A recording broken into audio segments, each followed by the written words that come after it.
Hey everyone, my name is Vedelin, and in this video we're going to see how you can use an SQL database as a data source for a team of AI agents.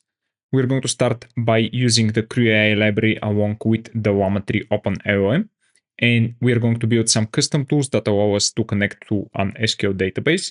Then we're going to build some tasks and agents and assemble those in a crew or a team. That main task for the team is going to be to answer queries that are based on the data within the database. Let's get started. If you want to follow along, there is a complete text tutorial that is available for ML Expert Pro subscribers within the bootcamp and then SQL Agents. Here you can find the complete text tutorial along with a link to the Google Colab notebook and complete source code for this tutorial. So if you want to support my work, please consider subscribing to ML Expert Pro. Thank you. So why would you use an SQL database as a data source for your team of AI agents? Well, the primary reason is that probably your private data is already there. SQL databases are pretty old technology and some would say pretty boring, but they are essentially the backbone of every web and mobile application out there. So probably your company or your personal projects, etc., are relying on some sort of databases, and most probably than not, those databases are SQL based or relational databases that can work or understand SQL, the SQL language. So what I have for this tutorial for you is a very simple application of how you can connect your agents to an SQL database using the tools that are available from the LangChain library. So here is the diagram of the process that we're going to be using. Essentially, this is the user that would be you, and our user is going to be having a simple question that is going to be essentially a text format question. And we are going to be working with a database that is going to be looking through data scientist salaries. And I'm going to be showing you the data set in a bit. And from this, we are going to be having our first agent, which is going to be a database developer. And the job of this database developer is going to be essentially using these SQL tools right here. And based on those tools or the availability of those tools, the agent is going to be choosing some tool for some of the jobs. And based on that, the tools are going to be essentially creating this loop or this feedback loop, if you will, based on the query from the database developer to the database. So essentially what we are going to get is some sort of result from this database. And based on that, we are going to be passing in some data that is going to go through our data analyst. The job of our data analyst is going to be to create an analysis or a larger, if you will, report that creates some sort of information that is related to the user input and the output of our database. And after that, we're going to be essentially presenting this to another agent, which job is going to be essentially create a edit of this large report or summarize this large report. And based on that summary from the editor, we're going to get something like the final report that is going to be essentially the latest or the last result from this crew of agents. So let's continue with setting up the Google Colab notebook and showing you the dataset itself. I have a Google Colab notebook that is already running, and within that notebook, I'm pretty much installing the LangChain library along with the community extensions and the LangChain Grok extension, since we're going to be using the Grok API for the Llama 3 model. And on top of that, I'm installing the CrewAI along with the tools package. And after that, I have a lot of imports right here. And the most important part right here is that I'm setting the Grok API key within the environment variable Grok API key. Then I'm downloading a CSV file from my Google Drive. And here you can see a preview of this CSV file. So if you want to have the original data, this data is coming from the datasets from the Hugging Face website. It is called Demosauris. And here you can see that we have a lot of information about 3076 examples from different salaries based on experience level, employment type, job title, salary, company location, remote ratio, salary in USD, etc. So we are going to be using essentially this data to plug our AI agents with. So in order to convert this dataset, which is a CSV file, I'm going to be using SQLite 3, and I'm going to be creating this database file, which we're going to be calling just salaries.db. And I'm going to be calling essentially to SQL on our data frame. And I'm going to be passing in the connection, which is going to be the SQLite 3 connection to the salaries DB. And within that, I'm going to be creating this table called salaries. So this is how our agents are going to be connecting to our database. Next, I have an LLM callback handler. This is pretty much the same one that I've used within the AI agents for the Tweet Crafter project. And essentially what we're doing here is to lock the LLM start and LLM end events, which are going to be essentially giving us a bit more context of what is happening under the hood if you're interested in how your crew is actually working. And after that, I'm going to be initializing the chat grok model.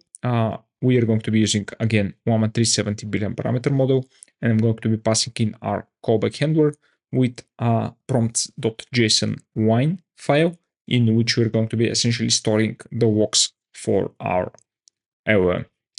After that, I'm essentially testing out whether or not this works, and I'm going to be passing in a simple prompt, which company has better models, OpenAI or Anthropic. Respond with just the company name, and the response from at least Llama 370B is Anthropic.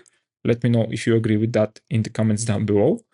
And this is essentially an output of what the response from the LangChain grok is. It contains a lot of information about prompt tokens, etc. But we are pretty much not going to be needing this in our video. So next, I'm going to be creating or connecting to the database using SQL database from URI. This is essentially coming from the LangChain library, and this is the abstraction or wrapper around the databases that is required for the LangChain to work. And unfortunately, we can't really just pass in tools that are from the LangChain to the CrewAI agents. So in our case, we need to wrap each tool with a tool that is from the CrewAI, or at least I wasn't able to do this automatically. So I had to do essentially this, wrap everything, every tool that we're going to be using. And the first tool that we are going to be creating is the listing of the available database in the database. You can see that I'm passing in a very nice doc string that explains what this tool does, along with the tool name right here. And this is essentially wrapping the LangChain tool. And you can see that when you run this, you're receiving using tool, which is an output from the tool. And then this is the only table that we have. So it is printing out just salaries. Note that we don't need any LLM for this tool to work. It just works out of the box. You can probably assume how it works under the hood. Then we are going to be getting a list of table schemas based on some pass of tables that were given throughout a string here. And let me show you the example. Table schema run salaries. And here you can see that this is giving us the metadata or the creation SQL for the salaries database. This is how this one is structured. And then you're also receiving, or the LLM or the agent is receiving a sample of this dataset. In this case, the sample contains 3 rows from the table. Next, we're going to be creating a very generic tool that allows our agents to execute any SQL query. And here you can see that we're going to be executing a query using this tool. And the response is just an array of, it is just a string that contains an array of results. And yeah, keep that in mind that probably this is not the safest thing that you can do. Probably you would in production want to limit in some way the types of queries that your agents can do, since potentially this can wreak havoc on your database. So be very careful with that. And the final tool that we're going to be using is the query checker or query SQL checker tool. And this tool, what essentially does is to rewrite your query, but keep in mind that this tool actually requires an LLM to do that. So this is the first tool that requires an LLM. And you are going to be passing in some sort of SQL query. Here you can see select star where salary, etc. limit table equals to salary, which is of course invalid SQL query.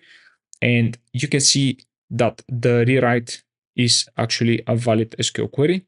So yeah, this is somewhat of a helper tool or a helper agent, if you will, since you're passing in an LLM to this one. Again, that essentially fixes SQL queries for you or for your agent. Okay, so now that we have the tools, let's see how we can use those tools along with our agents. And in our case, I'm going to be creating the SQL developer first. This is senior database developer.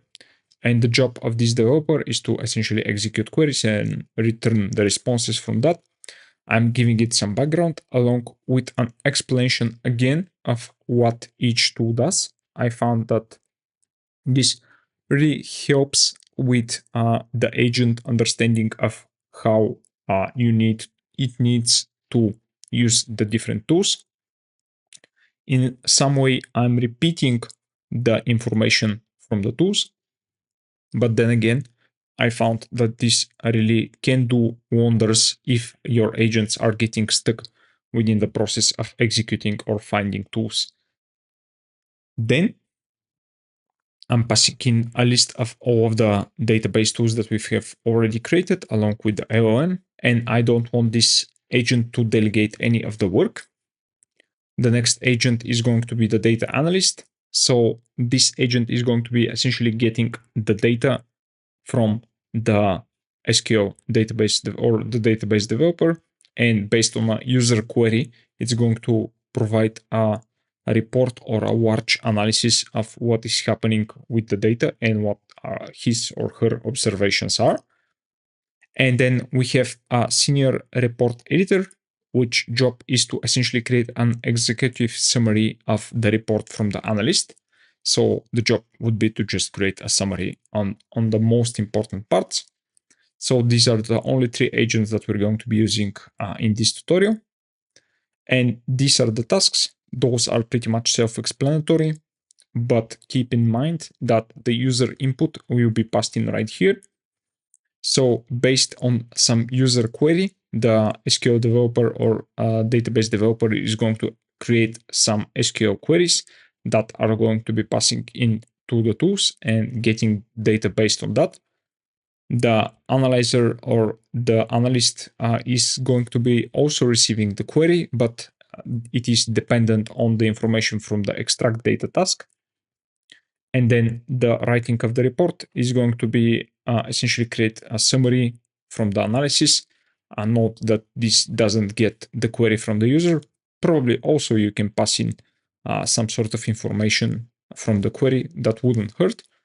But I have limited the report to be less than 100 words because the summary might get a bit more wordy than you want. So I found that this will pretty much create a more succinct summary. And then the expected output is going to be a markdown report. And this is going to be depending on the analysis of the data. And yeah, of course, each of those tasks is assigned with the agent that is going to do the work.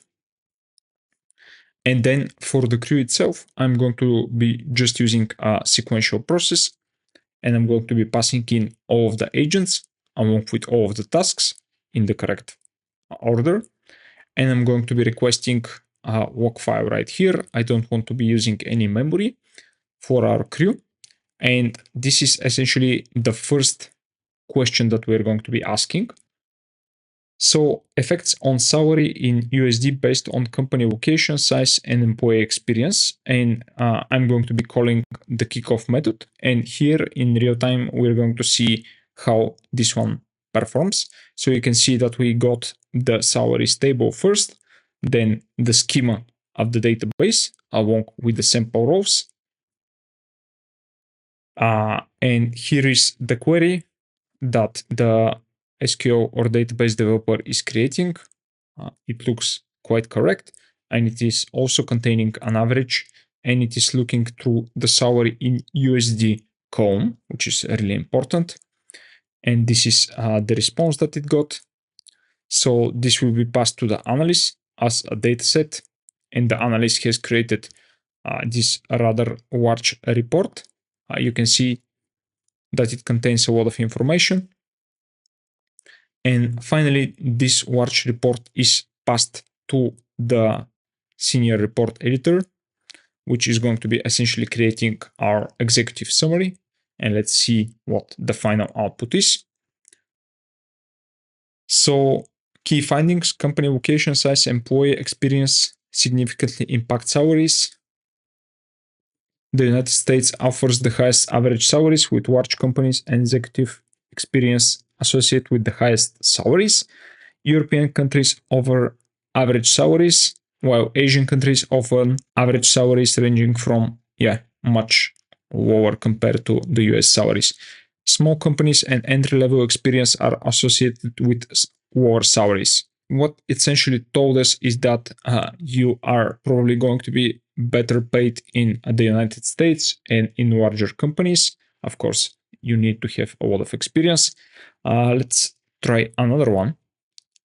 How is the machine learning engineer salary in USD is affected by remote positions? Okay question, I would say. So it is going through the same thing. It is looking through the tables, but you can see that the query this time is much simpler. Salary in USD, remote ratio from salaries, where job title is equal to machine learning engineer. So it created, again, a very good query. Of course, the database is not that complex, but it looks like that it is able to understand what we're asking and understand the schema of the database for us. So this is essentially the response, just the salary in USD and the remote ratio, where the role is a machine learning engineer. And this is the output of the analysis. So you can see that, again, the analysis is significantly larger than what you might want to read. And after that, this large report is going to be passed in to the report editor, from which we're going to expect the smaller summary. And this is the task output. Again, I'm going to be printing out the response. So key findings: the average salary for machine learning engineers is approximately, with median salary of 150K, 173K. Remote positions tend to have higher salaries, with an average salary of 184 compared to 161 for non-remote positions. Interesting. There is a moderate positive correlation, so it's giving us a correlation between salary and remote status, indicating that remote positions tend to have higher salaries. Very interesting. It did some analysis for us. Probably you would have to do the calculations for this correlation analysis in order to have or double check whether or not this is true. So this is it for this video. We've seen how you can connect your AI agents to an SQL database and use it as a data source. We've seen how you can create a team of agents that understand user queries that are written in natural language and translate this into various SQL queries that answer the question, and then how you can use other agents that write a summary or executive report based on the data found within the database. Thanks for watching, guys. Please like, share, and subscribe. Also join the Discord channel that I'm going to link down into the description of this video, and I'll see you in the next one. Bye.